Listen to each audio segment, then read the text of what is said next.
एक मोची का किस्सा। बरगद के घने दरख्त के नीचे बैठकर एक मोची अपना काम किया करता था। फटे पुराने बस्ते सीता और जूते मरम्मत करता।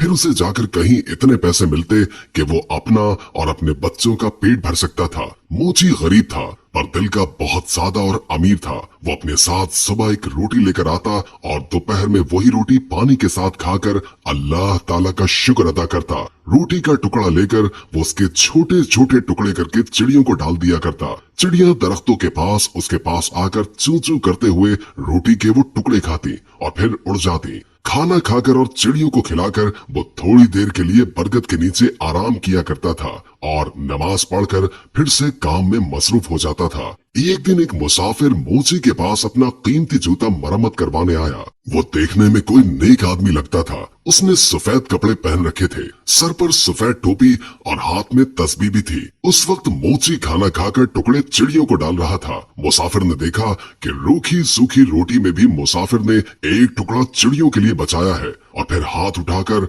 अल्लाह ताला का शुक्र भी अदा किया है। मुसाफिर ने उससे कहा, क्यों मियाँ, तुम सूखी रोटी खाकर भी अल्लाह का शुक्र अदा कर रहे हो, जबकि इस दुनिया में कितने ऐसे लोग हैं जो अच्छे अच्छे खाने और फल खाकर भी अल्लाह का शुक्र अदा नहीं करते। आखिर बात क्या है? मोची ने कहा, मैं किसी से कम नहीं हूँ। अल्लाह ताला ने मुझे सबसे बड़ी दौलत सेहत अता की है। सेहत न हो तो इंसान सब कुछ होते हुए भी कुछ नहीं खा सकता। मेरे हाथ पांव सलामत है, काम कर सकता हूँ और सब्र की दौलत तो मेरे पास है ही। फिर मैं अल्लाह का शुक्र क्यों ना अदा करूं? ये चिड़िया मेरी पड़ोसी है, इनका भी हक है। मैं पड़ोसी का हक एक निवाले से अदा करता हूँ। इससे मेरा कुछ नहीं बिगड़ता, इससे मेरा कोई नुकसान नहीं होता, बल्कि इसकी चू चू से मेरी हिम्मत और बढ़ जाती है। मुसाफिर ये सुनकर बहुत खुश हुआ। उसने कुरान पाक की चंद आयात पढ़ी। मोची ने वो तमाम आयात अदब से सुनी और कहा, इन आयात का मतलब मुझे भी समझा दीजिए। तो मुसाफिर ने कहा, इन आयात का मतलब ये है कि ऐ अल्लाह, बादशाही का मालिक तू ही है। जिसको चाहे बादशाही दे और जिसको चाहे इज्जत दे, जिसको चाहे जिल्लत दे। तेरे ही हाथ में भलाई है, बेशक तू हर चीज पर कादिर है। मोची ने मुसाफिर का जूता मरम्मत करते हुए कहा, मैं आपसे मजदूरी नहीं लूंगा, आप मुझे चंद आयात याद करवा दें, मैं जुबानी पढ़ा करूंगा। मुसाफिर ने मोची को ये आयात याद कराई और सलाम करके चला गया। उसे आज बहुत खुशी थी। उसने आज बहुत अच्छा सौदा किया था। उसको जब भी वक्त मिलता वो ये आयात पढ़ता रहता था। ये आयात उसे इतनी प्यारी लगती थी कि वो नन्ही मुन्नी चिड़ियों को भी झूम झूम कर सुनाता। चिड़िया जब भी चू चू करती वो कहता, वाह भाई वाह, आखिर तुम्हें भी आयात याद हो ही गई।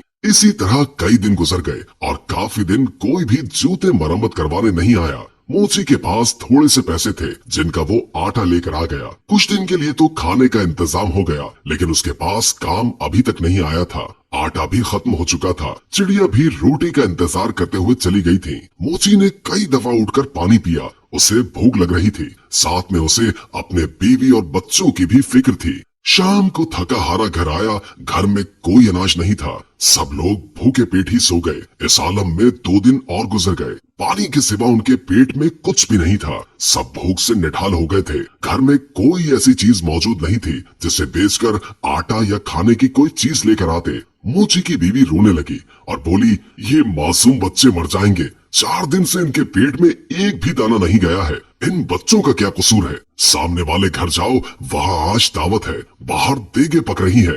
तुम पड़ोसी से थोड़ा खाना या पैसे मांग कर लाओ ताकि इन बच्चों का पेट भर जाए। मोची उदास बैठा था। कहने लगा, नेक वक्त, सामने वाला पड़ोसी बड़ा घमंडी है, बेहद मगरूर है। मैं किसी का एहसान नहीं लेना चाहता, मगर इन बच्चों की हालत मुझसे देखी नहीं जा रही। मुझे उससे कोई उम्मीद तो नहीं। फिर भी अगर तुम कहती हो तो मैं चला जाता हूँ, शायद अल्लाह उसके दिल में रहम डाल दे। मोची अपनी पड़ोसी के पास गया और उसे सलाम किया। साथ कहा कि 4 दिन की भूख ने मुझे मजबूर कर दिया है कि मैं अपने बच्चों के लिए आपसे खाना मांगने आया हूँ, या कम से कम आप मुझे कुछ पैसे ही उधार दे दें। मेरे पास जैसे ही पैसों का इंतजाम होगा मैं आपको वापस कर दूंगा। बच्चों की हालत मुझसे देखी नहीं जा रही।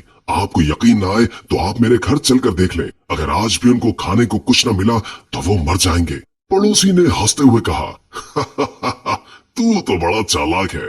घर के बाहर देगे पकती हुई देखी तो सोचा कि क्यों ना मांग कर खाना लाकर मजे से उड़ाऊं। अरे बदबख्त, मेहनत कर पैसे कमाना बड़ा मुश्किल काम है। मैंने भी बहुत मेहनत की है, तब कहीं जाकर ये घर बना है, तो जैसे मुफ्त खोरे पर पैसा क्यों जाया करूं? अब जा भाग जा। मोची बेचारा खामोश खड़ा रहा। पड़ोसी ने अपने नौकर को आवाज देकर कहा, अरे जरा इस कमीने मोची को धक्का देकर घर से बाहर तो निकालो। खाने की खुशबू पर फकीरों की तरह लपक कर आया है। मेरा पैसा हराम का नहीं है जो इन पर जाया करूं। 2-3 नौकर भागते हुए आए और मोची को धक्का देकर घर से बाहर निकाल दिया। मोची में ताकत तो थी नहीं, धक्के खाकर नीचे गिर पड़ा। नीचे पड़े पत्थर से पेशानी टकराई और खून बहने लगा। जैसे तैसे करके उठा और पेशानी पर हाथ रखा और मस्जिद की तरफ चल दिया। इस